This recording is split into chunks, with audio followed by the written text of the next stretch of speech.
नमस्कार, म विनोद श्रेष्ठ, झिको विवाह पुण्य हलको सल्लाहकार।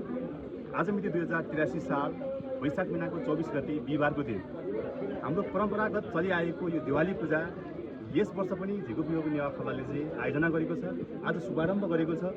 भर्खरै यो पूजाको सेटहरू तयारी हुँदैछ। 11:45 बजेको समय भएको छ अहिले भर्खरै। यो बेला हामीले यस कार्यक्रमलाई पूजाको रूपमा हामीले अगाडि बढाउँदैछौँ। अनि सबैजना पाल्नु भइसकेको छ। उहाँहरूलाई हामी हार्दिक निमन्त्रणा व्यक्त गर्छौँ। आज साँच्चीकै एउटा हाम्रो झिको विवाह पुण्य हलको लागि एउटा उल्लासमय दिन भएको छ। यो ऊर्जा, यो नयाँ शक्ति, जोस जागर आजको यो कुल पूजाले हामी सबै उपस्थित महानुभावहरूलाई दिनुहुनेछ भन्ने मैले विश्वास लिएको छु। किनकि झिको विवाह पुण्य हलले विगत लामो समयदेखि आफ्नो दाजुभाइहरूलाई एकीकृत गर्नको निमित्त यस्तो दिवाली कार्यक्रमहरू निरन्तर गर्दै आएको छ। यो हाम्रो एउटा कुल पूजा हो।